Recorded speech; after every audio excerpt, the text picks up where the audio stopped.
Welcome to the AIOps Evolution Podcast. This series features visionary IT leaders who are paving the way for the next evolution of the IT industry. Discover the truth about where we are in the adoption of artificial intelligence for IT operations and actionable tips that you can implement to become a more effective IT change agent. In this episode, we are joined by Bryan Kramer. Bryan is a renowned social business strategist, global keynote speaker, executive coach, and best-selling author. He's one of the world's foremost leaders in the art and science of sharing and has been credited with instigating the hashtag H2H human business movement. Bryan's first book, There Is No B2B or B2C, It's Human to Human, rose to the #1 top-selling spot in business books on Amazon in its first week. His latest book, Shareology, How Sharing is Powering the Human Economy, made USA Today's top 150 book list the week of its release, as well as #1 on Amazon in 4 categories, including business and planning. A founding leader in the human business movement, Bryan speaks all over the world on how businesses can empower the people side of success equation.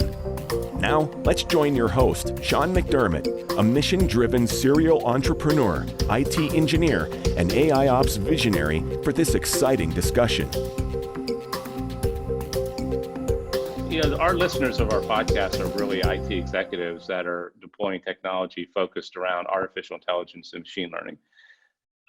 So I have really 2 questions for you. One is, in reading about you, what is the human business movement, right? So I'd like you to talk a little bit about that, because I think our audience is going to find that really interesting. And the other is what does it mean to kind of redefine humans in this machine learning age? And I'm very interested in what your topics are or your thoughts on that. So redefining, the first one, say it again. The first one was? So first one is, what is the human business movement? Because I see that you're a founder of the human business movement. So that's really interesting to me. So I'm interested just to kind of get an understanding of what that's all about. So that goes back to the whole philosophy that came out about how that there's no B2B or B2C, business to business or business to consumer. It's HH, human to human. When it first came out, it was really at the advent of social media, when it made every customer available to conversation with every company. So it flattened the playing field. There wasn't anybody within a company that couldn't have a conversation outside of their business directly with their customer, which was forever changed. And that was the massive change that happened when social media happened to companies. Now things have changed 5 years later, where it's been redefined as, or is being redefined on its own as as the advent of artificial intelligence, machine learning, virtual reality, augmented reality, automation in general is starting to create this new wave of what does it mean for humans as technology progresses, and how do you continue to humanize backwards automation really in general. And so, you know, it's kind of like going back in time in the marketing field, where everyone was trying to figure out how do you stand out, and now you can stand out at scale, but now there's so much noise going on that now it's actually to our benefit to be more human, to stand out, because there's so much automation. So it's a matter of automation, like you said before. It's artificial intelligence, or it's technology and humans working together to do this. But at the end of the day, how does a human actually stand out and be more human is our competitive advantage. So being human is our competitive advantage, which has never been that way up until now. So it's kind of interesting. So it's interesting. What do you think that humans bring to the equation that differentiate us from machines, or the future of machines, right? And we don't really know exactly what the future is yet, but I think there's a lot of people out there who think that, you know, machines are going to replace human thinking, right? And we're going to end up like, you know, on Wall-E, right? All like just lazy, sitting on lounge chairs, floating around. What do you think the human characteristic now that's going to be the most prominent coming out of all of this? the most prominent human characteristic. That's a great question. There are well, so I think that it's emotion. I think emotion is the thing that separates us as humans and machines. That's not to say that a machine can't emanate emotion, or at least try to, but how we react or how we respond is much different.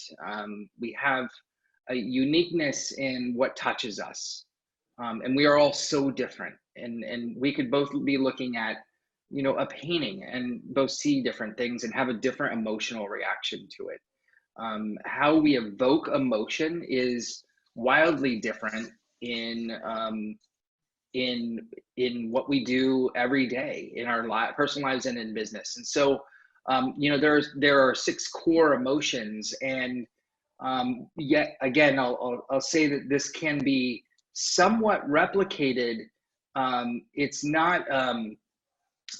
What AI can't do is it can't evoke memories, and it can't evoke a memory to an emotion, to a to how we're feeling in the moment, that creates this desire to want to reconnect with ourselves or our past selves. That's just one example of a deep emotion that we might have. For instance, when I was on a Disney ride, this is years ago, with my children, and it was the Cars ride, and we, at the very end of the Cars ride in the California Adventure side, it takes this big dip, and then it goes straight down, kind of like the log ride. And then they, of course, they take a picture at your worst moment ever in your life. And then you go down through, you're off, finish the ride, go down through the store where everything costs $9,000, because of course that's what Disney does. And they put you through the store first, and then they show you the picture of your faces in the worst way. And my daughter's face, while she's a wonderfully beautiful girl, her hair had completely taken over her face to the point where she looked like Jesus. Like, her hair was going underneath her and formed a perfect beard. It was massively, like, amazingly magical, the way that it perfectly did this thing. And so I took a picture of it and I posted it online, and everyone commented, on Facebook, and everyone commented, and they were laughing, and we're like, oh my gosh. But I don't bring that up just because, it's funny, but also it was funny to me. And it was unique to me that it was my daughter who had this really cool picture that turned her into Jesus, that made it funny, and then I could share this out. And that's something that I don't think, and we're a long ways off from AI ever seeing that emotion, that humor, the joke in the midst of all of this. It's too deep an emotion to, or too deep and too much of a memory now to me to even call it up to tell you about it. So, so that would be the one thing that I would say that humanizes us. We'd like to take this opportunity to tell you a little bit more about our sponsor, Windward Consulting Group. For over 20 years, Windward has been helping IT leaders run complex global networks and data centers to deliver impactful business services. Windward is the full package with industry-leading solutions, architects and integrators with certifications, partnerships, and deep expertise to integrate leading ITSM and AIOps tools with leading technologies like ServiceNow and Splunk Incorporated. From technology implementation to integration to managed services, Windward has your needs covered.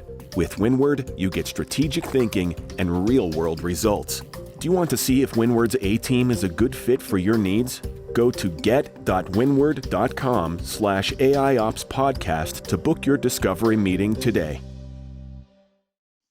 I'm feeling that this conversation around emotional intelligence is really increasing, I would say, in the last year or two, right? And we're doing some surveys around emotional intelligence in the workplace. Do you think that the rise of the conversation around emotional intelligence is proportional to the rise of machine learning and AI in the conversations that we as humans are saying, look, we need to become more in touch with our feelings. We need to be more comfortable with our feelings, we need to understand and be empathetic to other people, because subconsciously we know that AI is coming and is going to take over some things. So this is our connection to people. I don't think we're that smart. I think that it's certainly going to serve a purpose. I think that's too soon to say that AI is scaring us enough that we now are trying to have more emotional intelligence. I don't know if I go that far, but what I would say is that we are cocooning ourselves enough into desiring more emotional intelligence, that we have technology more and more around us. So technology is the core challenge, yes. Is it AI? I don't know about that, but technology for sure. Sure. In 1984, Faith Popcorn wrote a book called The Popcorn Report. Brilliant book talking about the future. She's a futurist, and I got to meet her a couple of years ago. She's like privately like my one of my heroes, and she in the Popcorn Report, she talks about how we're in 1984, how we're going to cocoon ourselves into a place where technology will bring everything to us, and we won't have to go outside, or we won't have to go do podcasts in person with people. We can do them over Zoom or over other technology. We can reach out on That email. sounds crazy. Isn't that crazy? And we can reach out on email to people, and we text message, and we order our groceries to be delivered to us. And places like Whole Foods that didn't even exist yet would one day bring us, and Amazon would bring us everything we need, and we won't have to go to the store. And so here we are, 20-ish years later, or more than that, 30 years later, and we are every bit of cocooning. And so I think that that's what's we're becoming distanced from each other because of technology as people, and we need more consciousness if we want to stay in community and be with each other. Yeah, I mean, I definitely feel that, right? I'm the father of three teenage and young adult daughters, right, who have grown up in this era of cell phones and social media, and it's consuming to them, and it's constant. And sometimes I wonder, are they losing connections with each other that we had as kids, growing up? And I think they have to figure it out. But I do believe that we as humans, we are a tribal species, right? We are we're a species that we need to be connected to others. And technology is kind of interesting. It allows you to have longer distance connections. But at the same time, it can also make short distance relationships become technical and not in person. And I think that when you're in person, you have just a greater connection to people, and you create memories, like what you said, you create memories together. And in the end, I think that's, as I get older, I realize that experience and memories are really what it's all about, right? I do what I do in order to create experience, right? And experience of whether it's, working in a company, growing a company, or experience with my kids. I literally just got back 2 days ago from Disney with 3 days with my 18-year-old. That's what it's all about, right? It's about, standing in line, and making jokes, and that's what makes us human, and I have a hard time seeing AI doing that, but, I also didn't predict, a phone in my pocket that could power, 3 human brains, but we'll see. So back to kind of like the IT leaders, how do you think IT, like what are some of the things that IT leaders should be thinking about regarding machine learning, AI, and how to not lose this kind of human to human connection? And the other part of that is, how do you start looking at resistance strategies where people are resisting this technology even though they know it's coming. Like is human to human, is spending and concentrating on human to human connection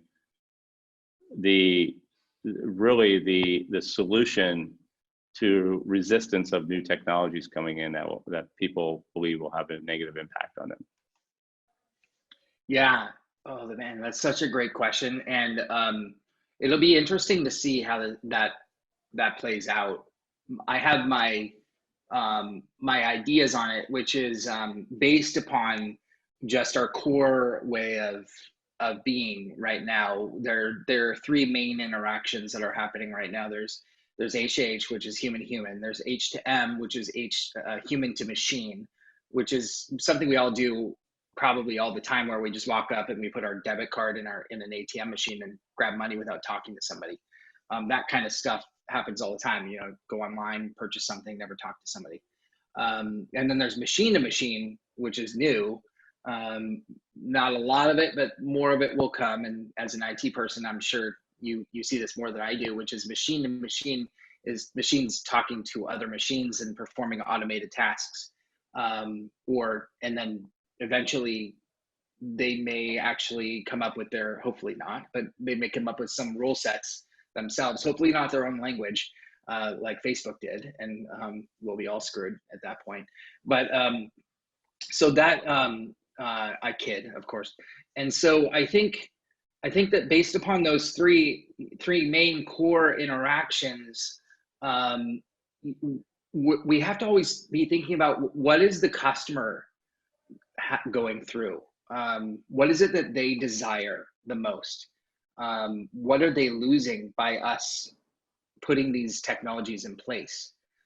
We're not asking these questions. We're just putting them in place, and then they may or may not like it. For instance, there's this great chat that took place on Amazon that I absolutely love. It was with a customer representative. And this guy that came on and he started a chat in Amazon, and he said, the customer says on chat, he says, tracking shows delivered but not received. I never got my product. And the Amazon representative said, warmest greetings. My name is Thor. Have you heard about this? No. No. And he says, my name is Thor. And the guy goes, whoa. Now, here's the thing. What he's asking for, the guy looked up his record and saw exactly the product he's talking about. He's talking about this book of Valhalla from Thor that he never got in the mail. And so the guy took it upon himself, the customer service guy took it upon himself to talk in this way. And he said, greetings, Thor, can I be Odin? And the Amazon guy says, Odin, father, how art thou doing on this here fine day? And the customer said, Thor, my son, agony rises upon my life. I've not heard about this. This is awesome. And then Amazon says, this is outrageous. Who dares defy the all-father Odin? What has occurred to cause this agony? And then finally, the customer said, I'm afraid the book I ordered to defeat our enemies has been misplaced. How can we keep Valhalla intact without our sacred book? And it goes on, and they play this thing out, and he gets his book 24 hours later, and all is done. But I just don't see that kind of like, the kind of surprise and delight and spontaneousness and being in the moment, dancing in the moment, and doing what we do as humans as something that's possible, and that kind of interaction is missing a lot more than we actually like. Let's focus on that. If you want to build more customer loyalty, build in more human touch points like that. Use technology to give you more engagement. Technology should bring us closer to engagement, not farther away. That's my whole point. And so if we can use AI or machine learning to spot human touch points where we can have more of these kinds of engagements, we're going to be winning. But if we use it to have less, then that's where we're going wrong. Introducing Monocle, the only commercially available software solution that provides IT executives with real-time AI-driven analysis of their IT investments and associated risk factors. Red Monocle simplifies tool discovery, tools rationalization, and risk analysis so you can achieve always-on service availability, mitigate the security risks of technology acceleration, and optimize IT spend. Red Monocle is a single source of record for IT tools, costs, and features powered by a knowledge base of over 1,500 commercially available tools. Run what-if scenarios to see the full impact of technology change and identify gaps that may result in security breaches and downtime. And you'll get an expert portfolio analysis from your dedicated portfolio advisor. Red Monocle is a CIO's best friend and turns your IT tool portfolio into a strategic advantage. Want to take a test drive? Go to redmonocle.com/AIOps podcast to book your demo today. One of the things that we work on and we work on with our customers is the journey, right? And it's not hard to map the journey. What's hard is getting people to figure out how to create engagement touch points in that journey that are really unique and surprising. And one of the things that I do with my customers, so every time we do a customer survey, no matter what, I call the customer, right? If it's a bad survey, we don't get too many of those. But, and it's all automated, right? So the whole thing happens, they get an email saying, hey, thanks for your score, blah, blah, blah. We have different templates set up. But all it does is in the end, they've got all this automation, it shows up on my calendar. It's an ability for me as the CEO to engage with our customer, to talk to them on the phone and ask them about their experience. And I did it so I could start understanding a better way of engaging with our customers so that we can start looking at this journey and say, where can we surprise people? What I didn't realize that I've gotten feedback going, I've never gotten called from the CEO of one of my vendors before. So that alone was an engaging touch point that I didn't intend. There you go. But the whole thing is automated. And I think that you've really hit on something of, if you use technology in a way to change and like you said, delight the customer, then we're using technology for the right things, right? And I think that that's a lesson that I think IT leaders can take into their organization, because a lot of times IT is focused internally, right? And it's a lot easier to focus on your consumer, right, and the experience of that. But as an IT leader, we sometimes lose that, right? We sometimes lose that, oh, well, these are internal employees. We don't really need to surprise and delight them, but we should, right? And that's a great point of how to do that, and and how to use this technology to really enhance the experience when someone calls up and they say, hey, I have an issue with my password or something like that. You can use that as an experience, a way of creating a new experience for them. Yeah. And I've worked in enough big companies where I've been completely underwhelmed by the internal IT experience. So one of the biggest challenges. So now I like to kind of shift into like practicality, right, of this. One of the things that we focus on a lot, and I would say one of the biggest issues with the success of IT initiatives inside of a large organization is their ability to manage change and manage resistance. So you spend a lot of money, millions of dollars on new software applications, and it's going to streamline processes and all kinds of ROI type discussions and things like that. But it has this downstream effect on people, and not only on the people who use the old system and they're trying to figure out, hey, am I going to lose my job? But the people who use the old processes have been doing these processes for years, and they don't like change, and we don't like change, right?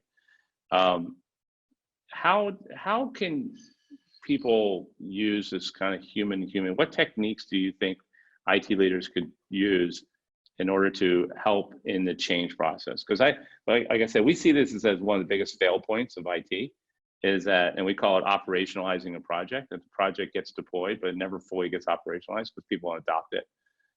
And a lot of it's just around change. They don't want to use the new system. They want to use the old system because they know that. And how can we use, how can we address human to human engagement to help mitigate change and mitigate resistance to change? Well, so resistance to change is typically because we have fear of something replacing or doing something that we're going to be that takes the place of something that we're doing. And so, you know, first of all, we have to paint a better vision if that's the case. You know, we're not doing a good enough job showing how this can help, not hurt, and how it's not going to replace, it's going to enhance. What are the skill sets that we also need to build ourselves? I'm also not going to paint a rosy picture and say that that you are safe in your role and you shouldn't be learning anything. You'll be just fine. Keep going the way you're going. Like, everyone needs to be learning new skill sets, because, I mean, look at just what happened in the last 10 or 20 years with the advent of the internet. I mean, it brought about a whole new invention of jobs and eliminated some. And this is going to happen over and over again. Everything's cyclical. And so learning new skill sets is important. Change is going to happen, and it's going to happen with or without you. So this is something that I think really you know, will happen to people, and they're going to be forced to change, whether it's now or in the future. Digital transformation is happening. It's not going to happen overnight, but it's going to happen. And so so there's that. The second thing is that people have a challenge with momentum. Momentum is one of the hardest things to create in any company, large or small. Harder as a large company than a small company. That's why smaller companies, I think, are more nimble, because they create momentum faster. Sure. And why big companies should be hiring smaller companies, because they can actually get them through things faster. So I'm a big small business, go small business. But at the end of the day, momentum happens when you start with small things and create from there.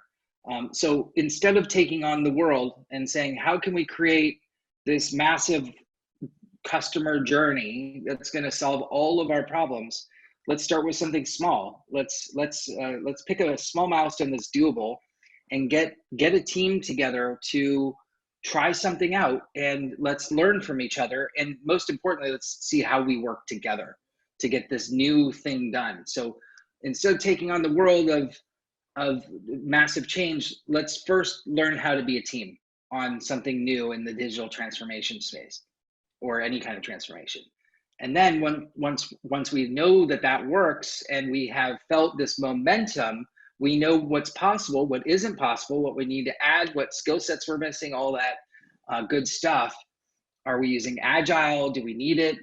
What are all the important ingredients that goes into now taking this and then duplicating it throughout the organization, or enhancing it so that we can bring more of this to our organization? So instead of, I guess my point is, instead of you know, boiling the entire pot, warm it up as you go, and see if you can get everybody to just make small increments of change. There are and this is a new fascination of mine. There are the more that we go, the more busy we're getting, and the more scared we're getting, the more work we're having to do to think about everything that's coming. And my whole thing is just take a step back, and let's just make little 1 degree shifts of change in organizations, because a 1 degree shift is still it can make 180 degrees of difference. And if we can just really inflict that kind of small change, I think we'll be much better off, and we'll be less shiny penny and more focused on what we need to do.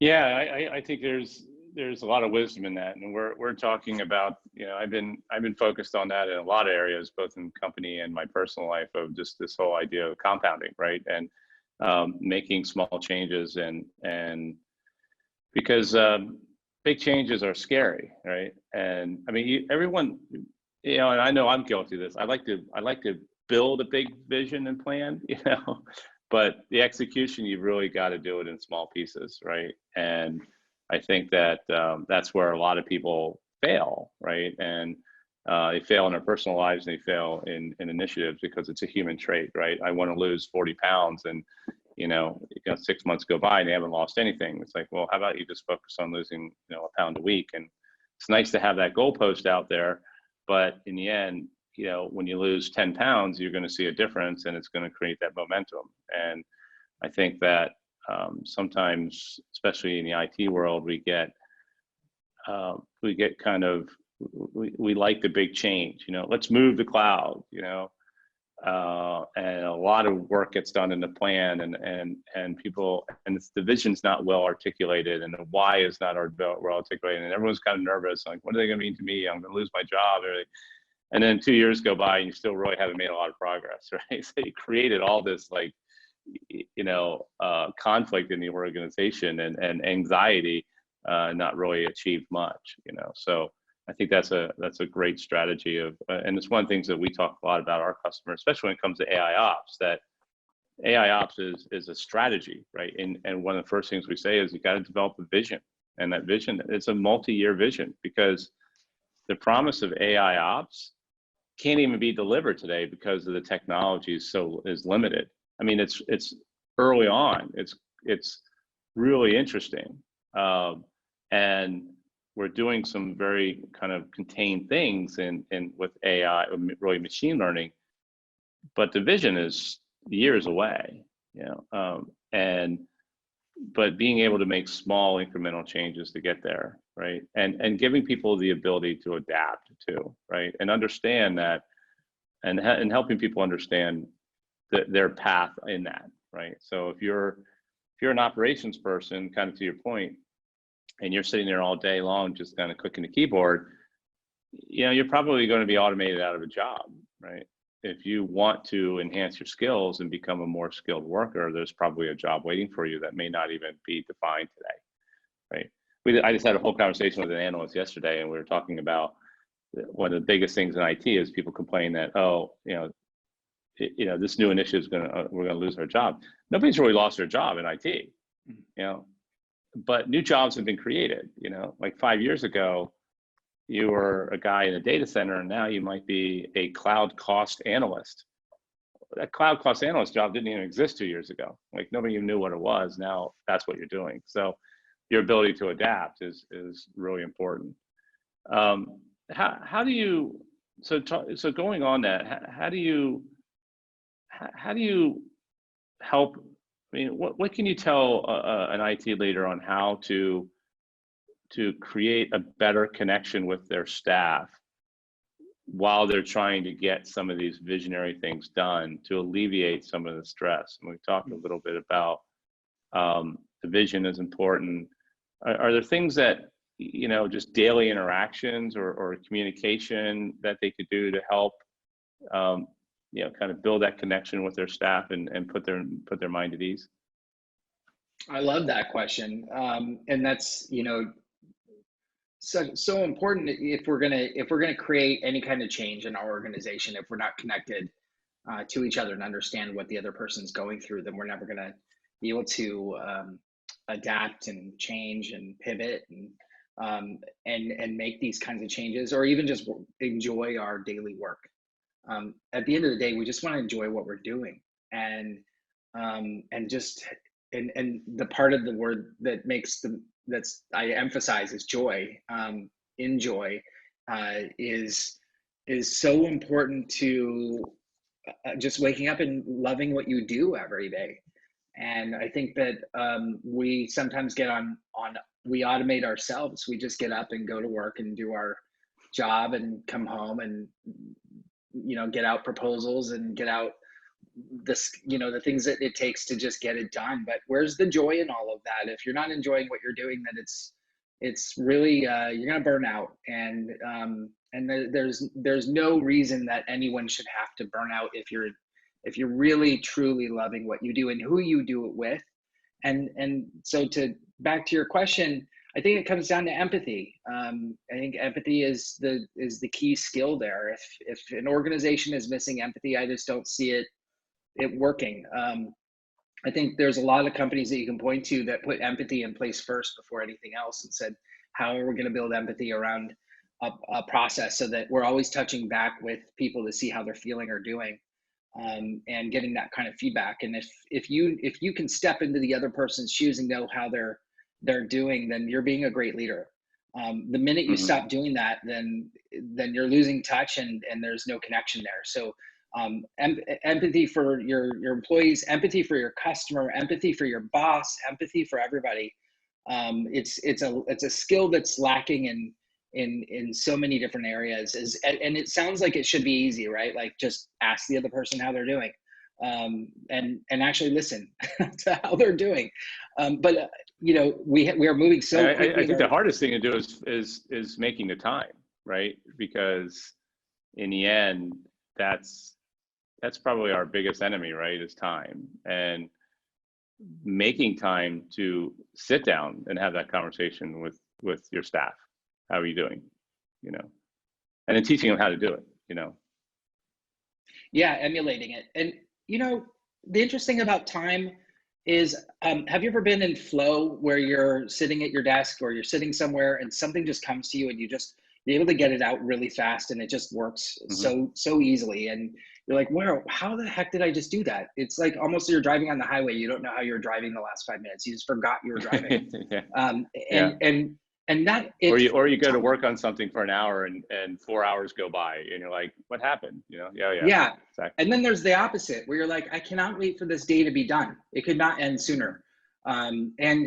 And typically that's how time comes into play. So if you can create more empathy and you enjoy your job more, time will go faster and you get more done, and time becomes irrelevant because we can create things faster. We can do things faster. We can't work alone.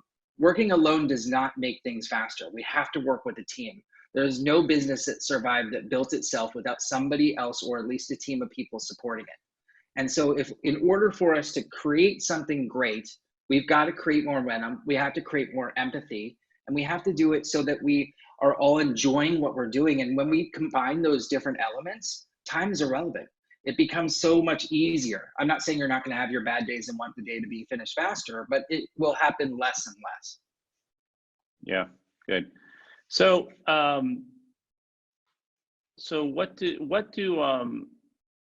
what can somebody take away from this, right? They're driving down the road, they're listening to this podcast, they're like, oh, that's super interesting. What can they do today? Like, what can they walk into the office this morning and say, I'm going to do this today? What can they do this week? What can they do this month? Like, what can they do you think that could just make a difference and start building these human to human connections, whether with their employees or their company or their customers or. Great question. So I'll make it really simple. Walk over to grab a group of people, walk around your office, grab some people, take them over to a whiteboard, and map out all of your customer touch points. Whereas every point where your customer touches your business, your service that you offer, or your product that you offer, and map that out. And just simply on the board, from the very first proposal or meeting or email or however it is that they come into your business to the very last touch point that you remember them having, and everything in between. Now take a step back and look at the whole thing, question it. Do we have everything here? It doesn't need to be perfect. It just needs to be close enough. And then look at it and ask the question, where could we make more human moments happen, more human touch points? Where can we surprise and delight our customer where we're not doing it now? That's what's going to put you over the top over your competition, because everybody's doing the same thing right now. It's the same process. We walk in, we build a funnel, we create a model to serve the business. We have an accounting system. It's all the same. If you want to make something different for your customer, surprise and delight them in moments when they least expect it. And the way that you do that is you just walk up to a whiteboard, map it out, look at it and say, okay, where are 3 spots that we can do something extra, that we can make them feel great, that we can make them feel appreciated, that we can show them empathy and see and step into their shoes and say, okay, how are they feeling at this point and what can we do to help them? Those are the things that keep them as raving fans and never want to leave you, because they felt something so much deeper from something that you gave them that they hadn't seen anywhere else. And now they're going to even go tell their friends about it. This is what creates referrals. And referrals, as you know, are better than any kind of sale or any kind of marketing that you can do. So that's what I would do first, is just walk to a whiteboard, grab some people and start working at your human touch points. Good. So that's to the customer. What could they do for their staff? Yeah, for the staff, I am a huge proponent of I'm also a trained executive coach, and I spend half of my time coaching executives. And so you're asking me like my love. This is my love language. So my what I like to create is co-ownership. And how do you co-own everything? I don't think that leaders should stand alone, and they should be able to ask for help when they need it. And when they get into a spot where they don't know what to do, that we can lean on each other. And so I do think that in order to build a company, we need to build a company of leaders. And in order to do that, we need to bring everybody along as a leader. And in order to do that, we need to set the time aside to make sure that we are building them as leaders. So to make sure that that happens, we want to create a situation where we can get together and we can define our interactions and create our co-leadership. This company Coactive that I actually trained with has this great model where everyone is a leader at some point in the room, either in the front of the room, in the back of the room, or within yourself. So front of the room leader, behind the room leader, or a leader within, or a leader beside. So Sean, you and I, if I was sitting in the room with you right now and I put my arm around your shoulder and you put yours around my shoulder and we stuck our arms out and we just pivoted, we should be able to point in the same direction together, your left arm out, my right arm out, and we see the same vision and we're looking to the same place. And that kind of interaction is what we want with all of our employees. We want to be able to look out and see the same vision and know where we're all going together, not alone, not me the leader and you the follower. It's us the leaders. So how do we co-own that leadership is what I would focus on the most, and bringing everybody along. And how do you do, and doing it in a way with empathy, right? And making sure that you hear people, right? And you're spending time with them and trying to understand, like, what are they concerned about? What do they think their challenges are, and help them, because in the end, that's what we're really here for, right? We're here to help people be successful. And if they're successful with themselves, and one of the things that I try to do too, is and it's harder nowadays, in this world, this HR world, of how much can you ask about someone's situation. But to me, it's so important to understand what's going on outside of work, and you have to be careful nowadays about how you do stuff like that, because it has an impact, right? Mm-hmm. And people talk about work-life balance and things like that. To me, that work-life balance is really being empathetic to what people are dealing with in their outside world, because we all have issues, right? We all have challenges, and I started a foundation around Alzheimer's caregivers, because of the journey I've gone through with my father and my grandmother, and what I saw the caregivers doing, like my mother and others. But what we've realized is that the caregiving aspect is so huge in people's lives. And,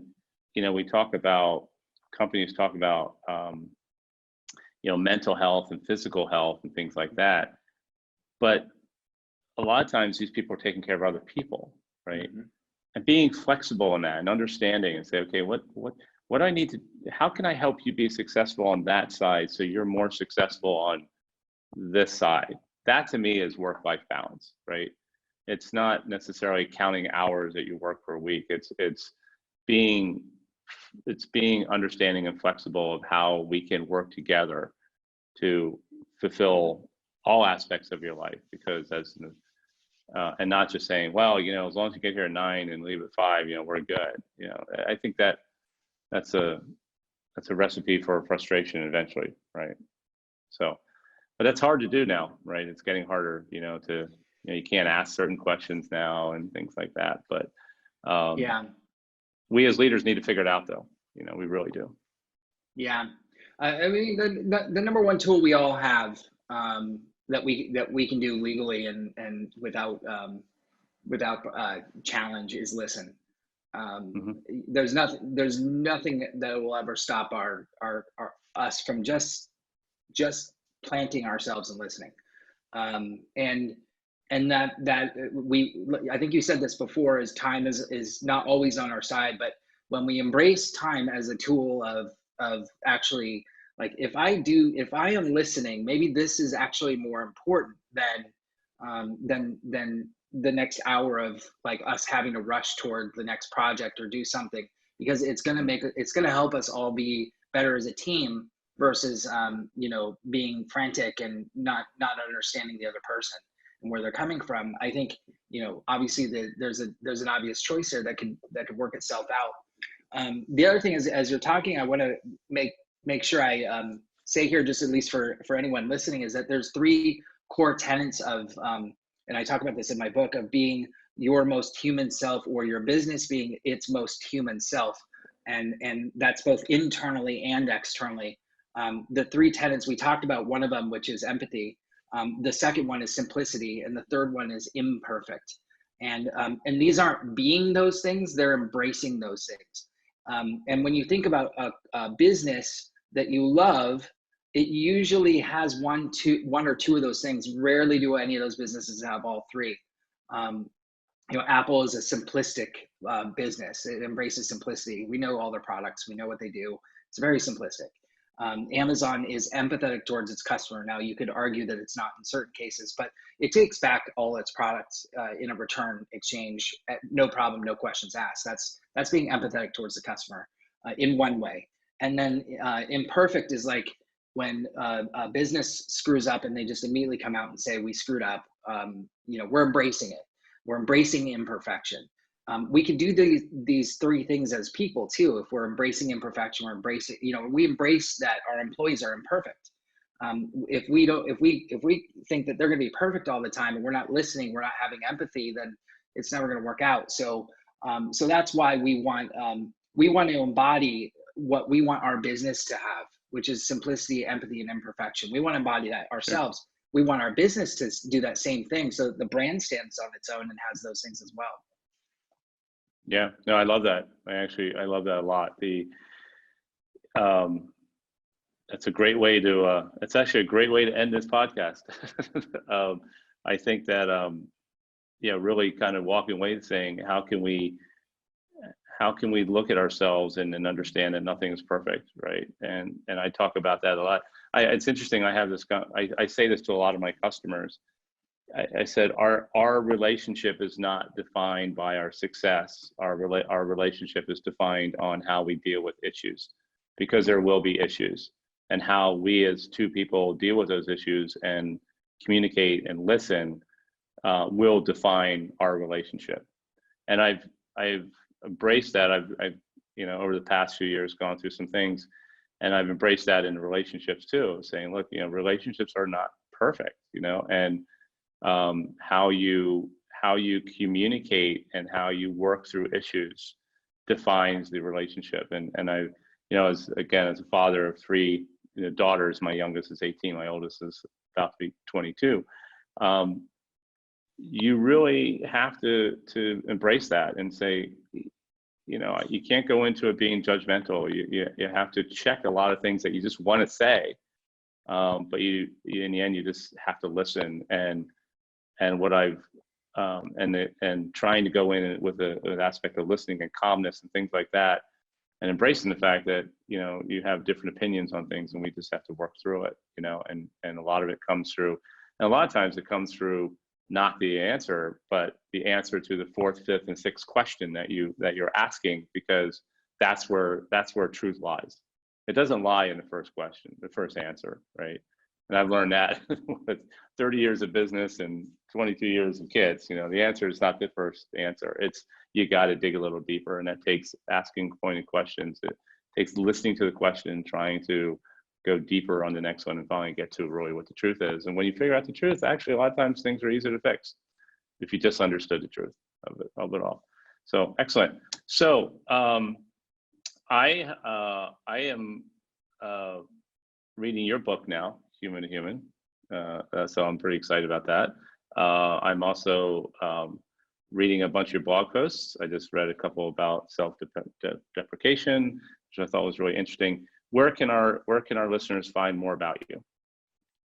Yeah, thank you. And Sean, thank you so much for having me on here. I really enjoyed this conversation, and I can't wait to see more about what you guys, I love what you guys are doing and where you guys are going, and especially with the emotional intelligence work that you're doing. I think there's so much there that we can learn from, and I'm looking forward to seeing what turns up there.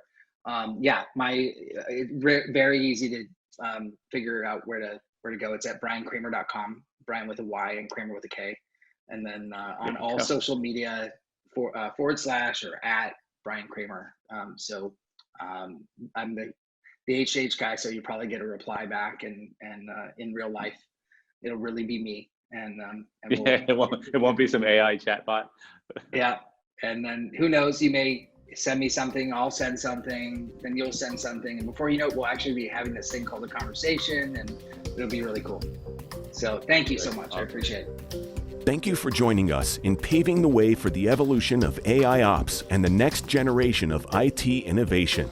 If you are inspired to dive deeper into the movement, check out all the resources available at AIOpsevolution.com.